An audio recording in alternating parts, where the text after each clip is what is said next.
AI is transforming how software testing works. But using AI tools is not the same as using them professionally. The ISTQB certified tester testing with generative AI certification defines the structured, internationally recognized standard for applying generative AI in testing.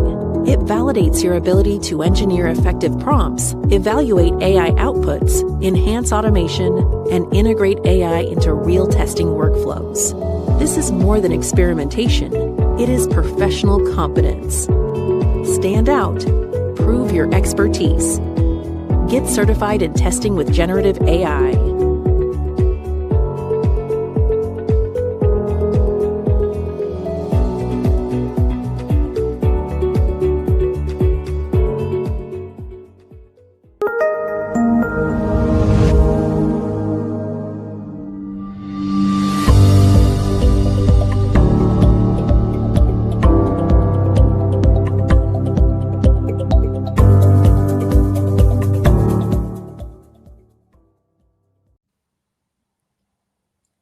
Hello and welcome back to another session of A4Q Testing Summit. My name is Atefa Amlashi and I'm your host for this session.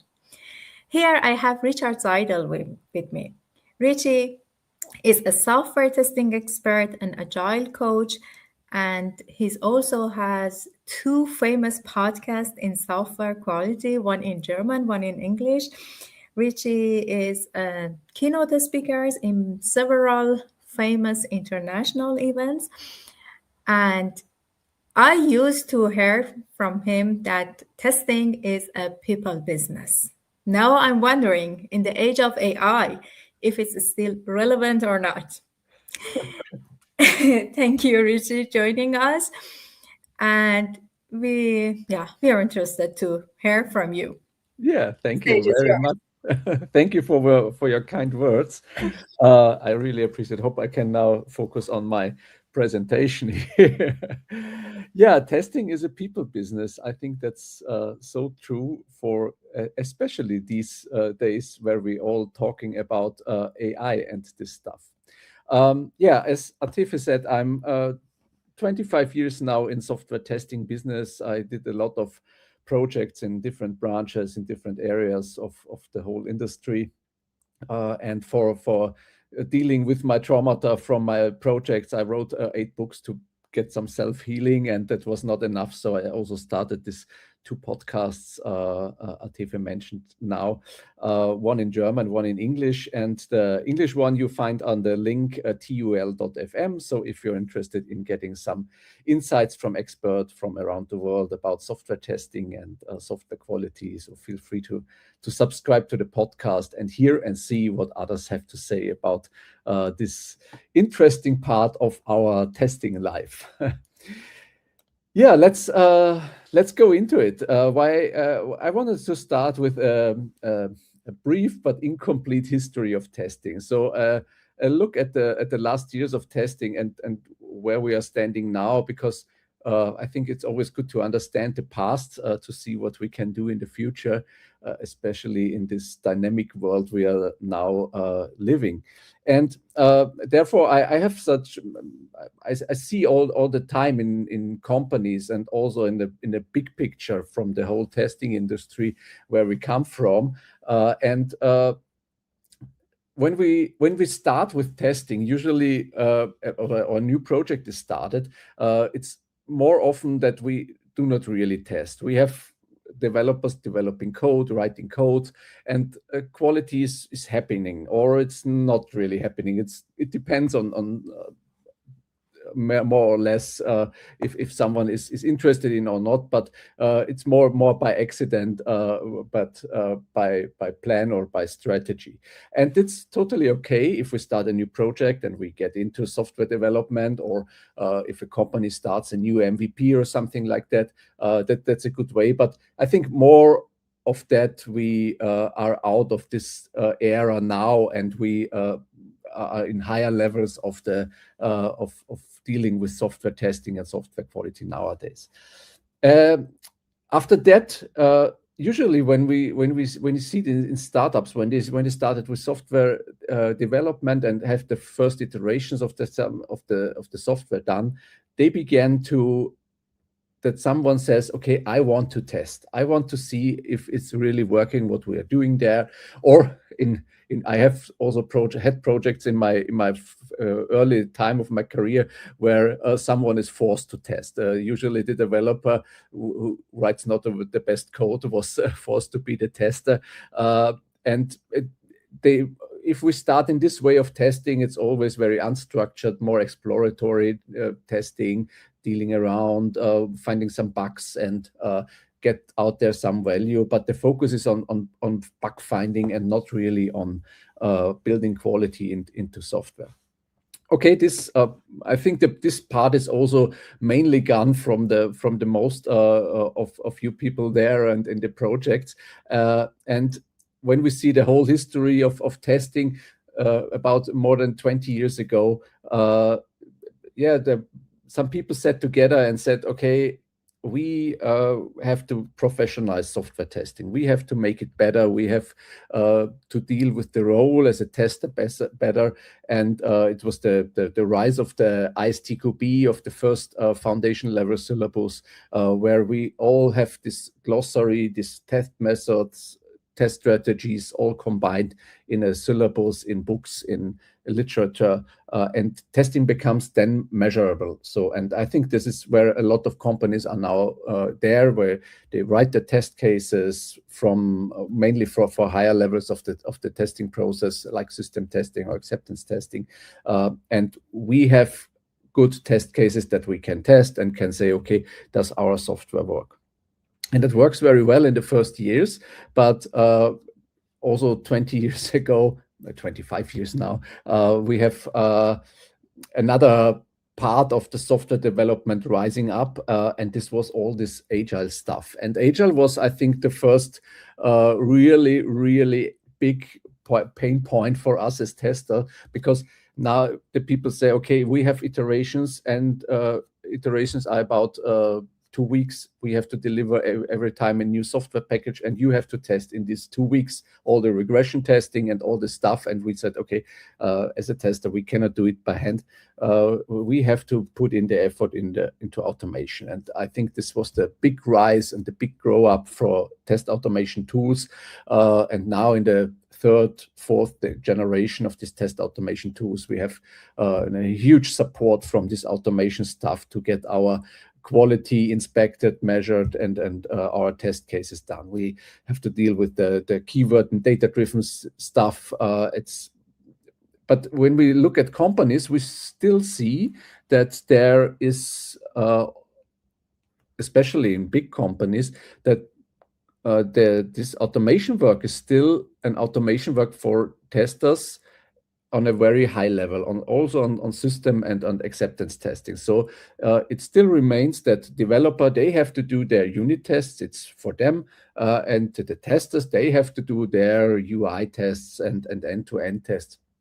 I think this is when we see the last years where the whole world gets more dynamic and the projects get even more complex and complicated, this separation does not really help anymore. And I think really good performing team nowadays, I call them quality wizards, or you can call them quality engineering, is where all these quality attributes come together, where the developer with their testing stuff and also the testers with their mindset, with their critical thinking, when the business analyst with their views on quality and reviewing, when they come together and begin to build quality all over the software development process.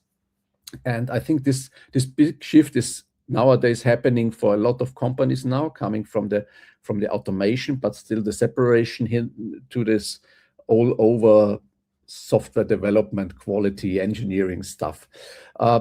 Fortunately, because I like this situation very much, that we have this all over quality side, fortunately, the regulatory in the world, and especially in Europe, is also forcing us in this direction. It's what I write here by X by design. So we have to think about usability, about security, about accessibility, all this stuff by design. So we have to think about how can we build a secure software, how can we build accessible software. And so we have to start at the beginning with all this stuff and not just doing a pen test at the end of the whole software development lifecycle.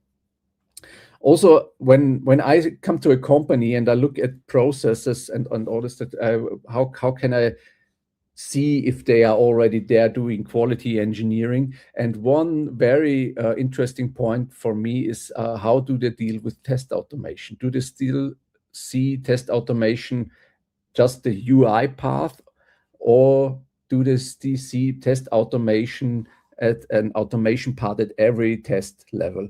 And especially, do they talk about what they are doing there? So do people talk who are writing their unit tests and integration tests with people who are writing the test system automation, system test automation, or acceptance test automation? So if this is a synergy, if this is a combined work, I think you are nearly there to do quality engineering.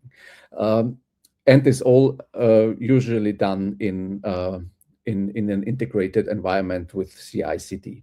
So, and what happens with at this time is that usually when the people come together and testers work with developers and business analysts together on quality, the beginning it's not easy. They said, okay, tester, you can do the testing stuff, I do the development stuff. But with time, they get a real good quality attitude about the whole team. And this is, I think, what we want also with agile working, that everyone is really responsible for quality. And but it's hard work to come there. So usually when you say everyone is responsible, nobody is.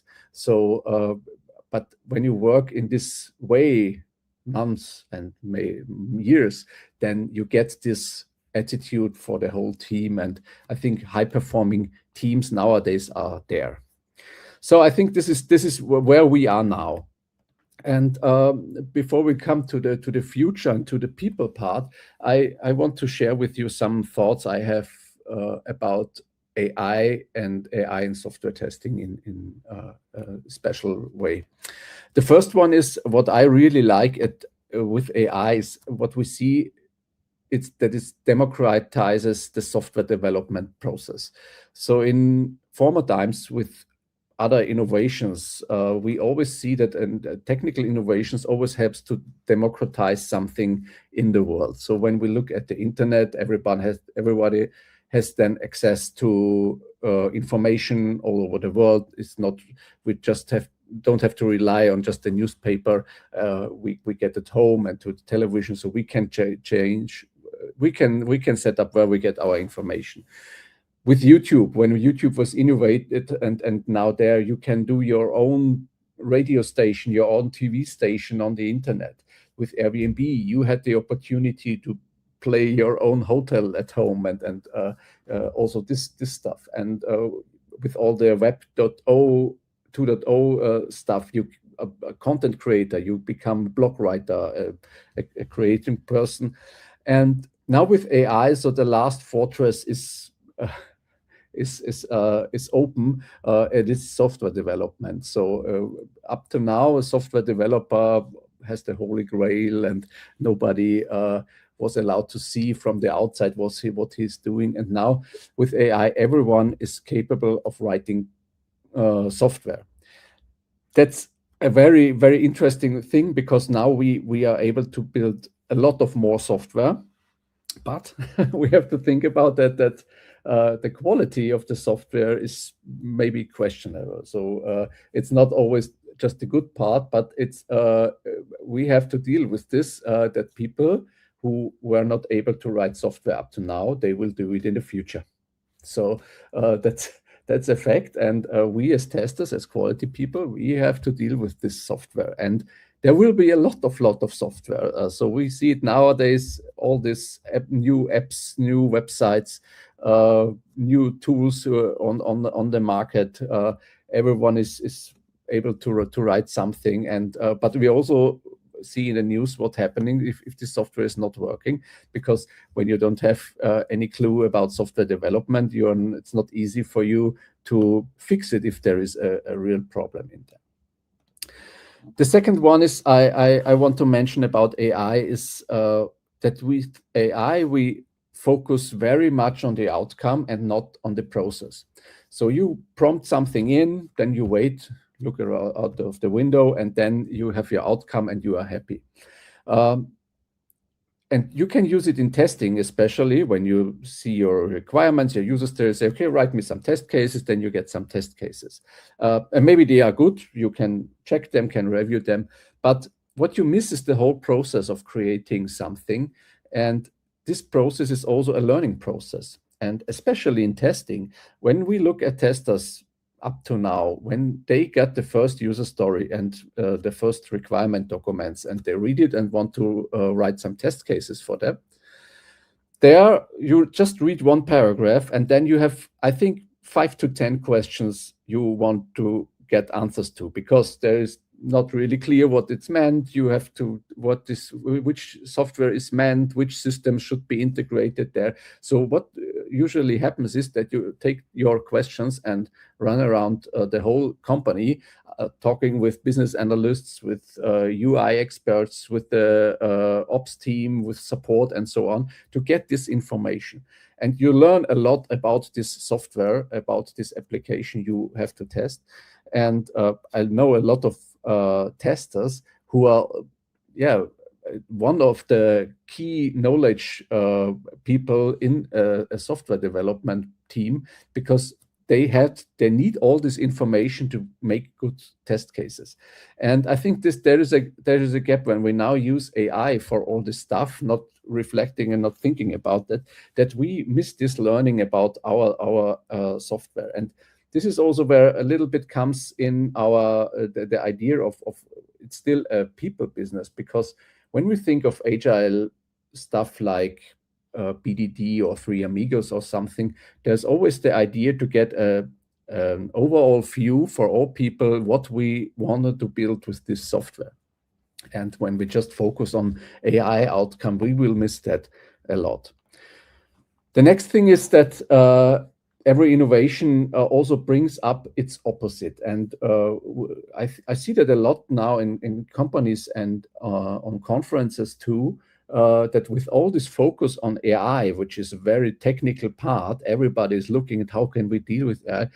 There is a big need for people to talk to other people, to get in touch with other people, to discuss things. And so this human part, I think, is even more important, because we need that too. It's human to be human.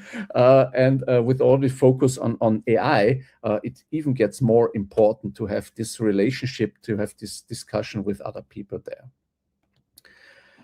And the fourth idea here, it's a little bit provocative, but a lot of companies are throwing AI on problems which they cannot solve with AI. And I think that's a repetition we had with Agile, we had with DevOps, we had with test automation and all the stuff and tools and frameworks, because a lot of those problems in our companies, in our projects, are people problems.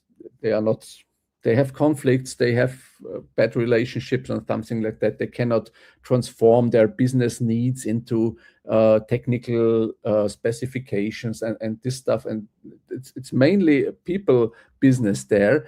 And we are always trying to solve that with a technology part. And now AI will solve everything. And I don't believe it will be there. AI is a great support for us in the software development, but I don't think that all the problems will be solved by that. And I like a lot of managers think that it is now the holy grail, AI will solve everything, but I don't think so.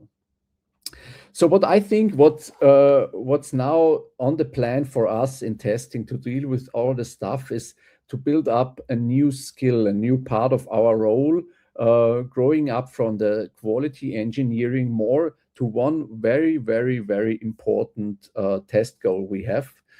It's to building trust in our software. Because when we look at the foundation level or some similar syllabus, we have at one goal for testing is not just finding bugs and all this stuff.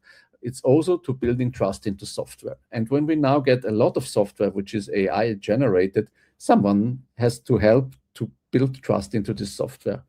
And trust is also a very human people connecting things. So if people don't trust each other, I think it will not work. So trust building is a core discipline I think we have to deal as a tester in the future. So how can we come to that? And as I mentioned it in the topic for this speech, I think we have to focus on the human part. I think you all play a lot with AI and do the stuff, so do that. It's very important. I do it too, but I think we have to also look at the human part and focus what's in there for get more balance from the technology part to the human part for the next years to make good projects in the future. The first one is knowing the why. And that's very interesting because when I see now companies dealing with all the AI stuff, especially when they test AI, they say, have an interesting question there because they say, what is all quality for an AI system? And if you ask this question in a company who's dealing with AI, said, okay, we don't really know. Let's look into the test strategy in our test plan, in our master test plan, or what you have. And then they began to search for this because nobody knows where it is. And they look in their Confluence and their SharePoint, and then they find this good old test plan from the year 2010. And they said, okay, now we have it there. And they look in there, and there's a lot of blah, blah, and all this stuff about nobody cares because all are dealing with other stuff today. So we are coming back to have to look what's really in a test strategy that we can use in our daily testing business, what is really important and why are we doing all this stuff, and not just dealing with, again, a new test cases and a new tool and all this stuff. So I think to look into our projects this way, to say, okay, we as testers, we are the advocates for the user, for the end user, and to think about what is the story of this user. He's coming in the morning to his PC with his coffee, starting up the software and wants to use it. What is the story of how is this day working? What makes him happy and what frustrates him? And I think we have to look at this much more, because when I talk to some developers or testers, sometimes they don't know who are their users anyway. So I think we have to take a deep look into it. So one takeaway for you, just think about this question. When did you last sit with a real user and ask him, well, what frustrates you with our software? And do you really know who is the user? So I think that's a very important question to ask. The second one is, and this comes very much from all this AI-driven and on our processes on steroids now, is that we have to make decisions. So when we think in a good world, in a perfect world in the future, when AI and robots are doing all the stuff, all the work for us, we have to still do one very important thing, making decision in which direction we are going. And decision making is not easy, especially not in actual times when it's not easy to have an idea which is not really aligned with other people, and you have to discuss all the stuff and you want to avoid frustration and all this stuff. But I think we have to come in there and have to think about a lot in testing there too, because we will have a lot of opportunities to test in the future, and we have to prioritize very hard where we put our effort into testing, and also to sharpen our critical thinking about our software. Is this really important what we are doing there? Can we get rid of that? Can we put away our automated generated test automation stuff and replace it with something better and all this stuff? They're always hard questions and hard decisions, but I think we have to repeat them every day, every hour, to rethink our processes. But if you have a very good tool to learn and to make these decisions is about retrospectives, where we really look into the past and see, okay, what have we done, and is it good or is it bad, and then decide what we can do better. And so I would love when you take this idea with you, maybe you think about, as a team or for yourself, which decision you are quietly avoiding in your daily work. So maybe you're just like automating the stuff because you like this scripting and all this capture replaying, but not really asking if this test automation you are building there is really valuable for the project. So maybe there is some decisions you are avoiding. Just think about that. The next part, I think we have to deal a lot in the next days and years, is to think about me, myself, and I. Not think about me, but think about yourself. And it's what I would put in the part of personal development, to think about what are really your values, what are your beliefs, how can you build up a resilience in all this chaotic, crazy world we are living. And now you can say, okay, this is all stuff. Why should I care of that? I'm just a tester.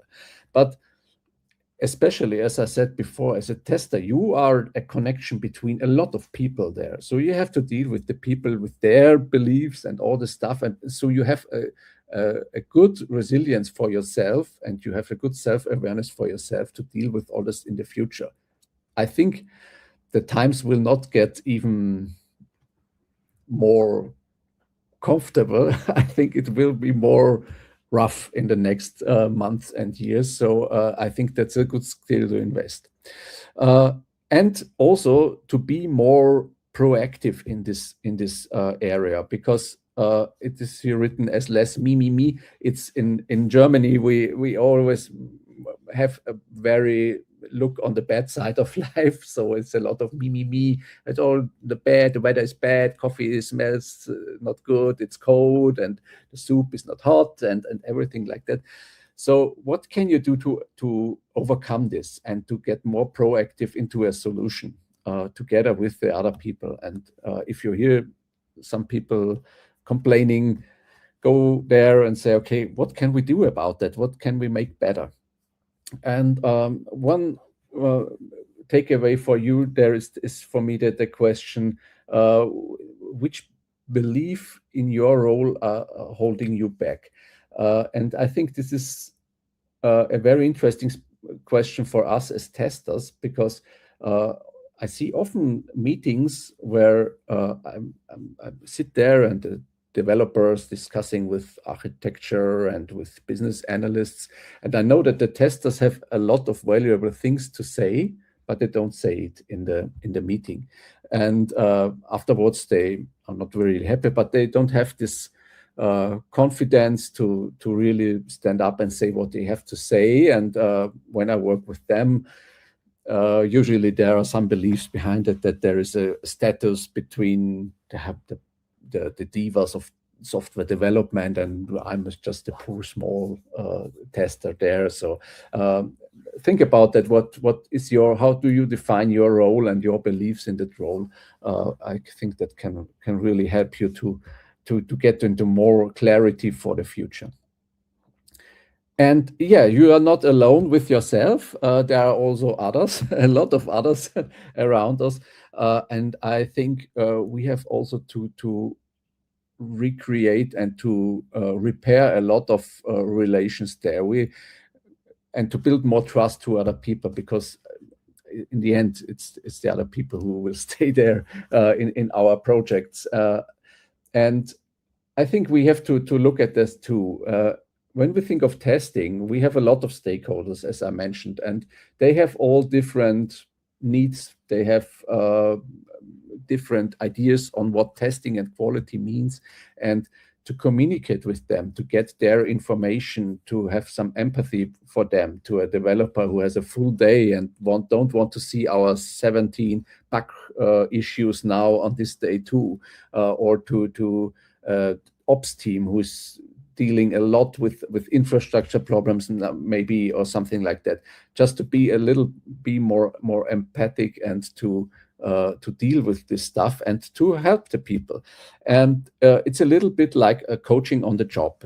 Now you can also say, okay, I'm not a coach, I'm a tester. But as said, you as a tester are a communicator, you are an influencer in the whole company and in the whole project. So it's, I think, very important to also step into that role sometimes and help other people and to make a better team atmosphere there too.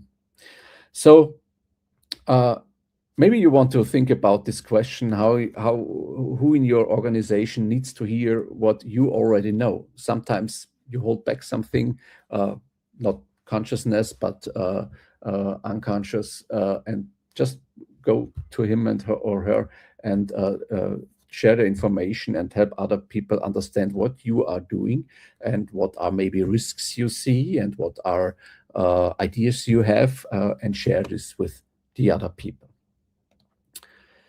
And the last one is, I think, we as testers and quality people, we can be very proud of our profession, of our skills, of our things we do the whole day. And also, I think, very, very important part for people when we work together is to have fun, to have really fun at work in their project.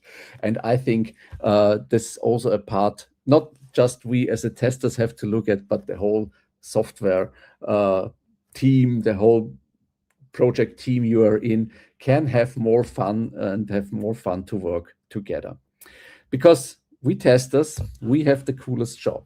It's a dance between the end of the world and the release party, between chaos and confetti. And I hope you enjoy your job as much as I do mine. And yeah, I hope you also enjoyed these ideas I shared with you. And if you have any questions, just get in touch with me and we can talk about that. And yeah, thank you so much. Thank you, Richie, for this insightful session. Thank you for this insightful session.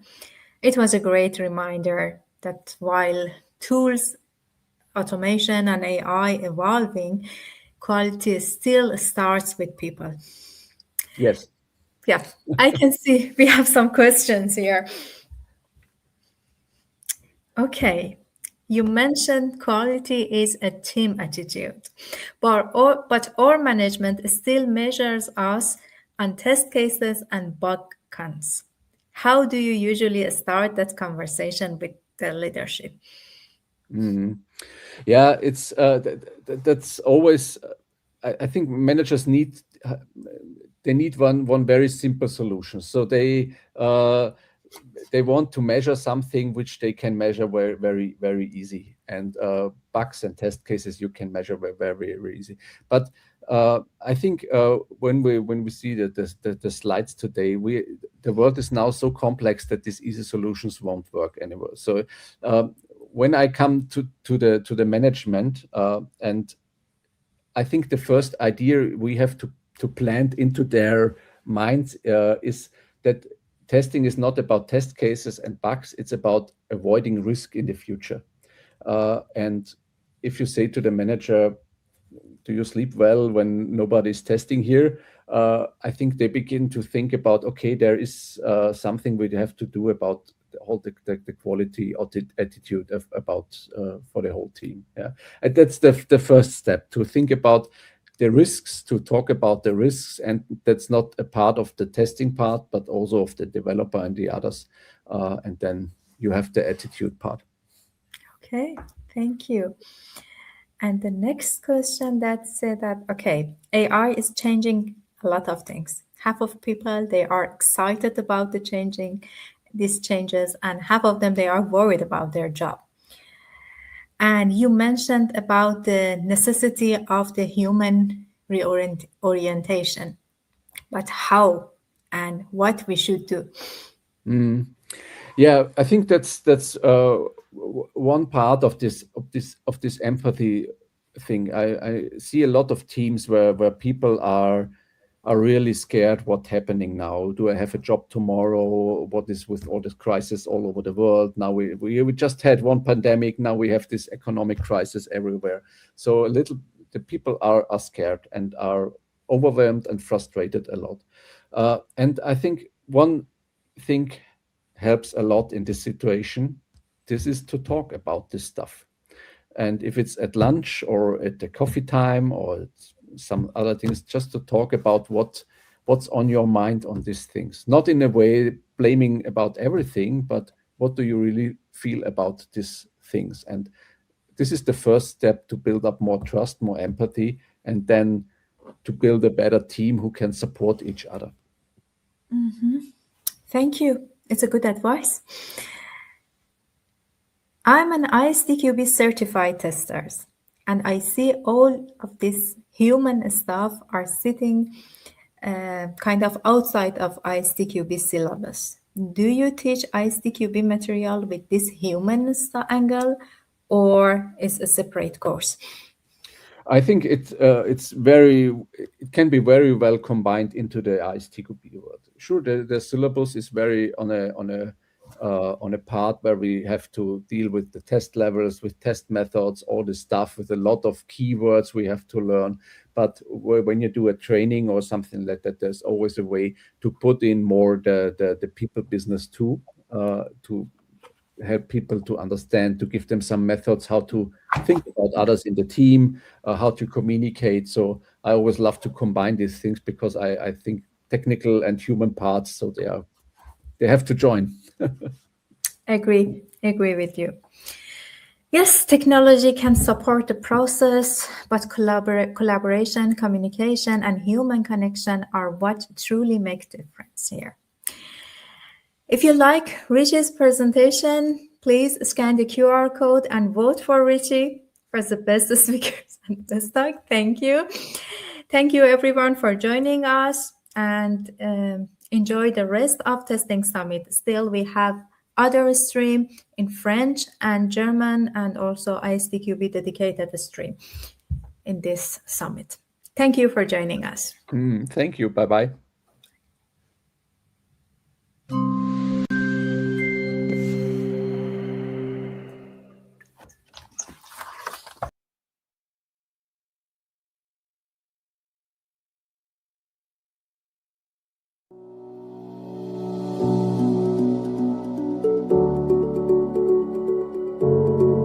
Generative AI is transforming how software testing works.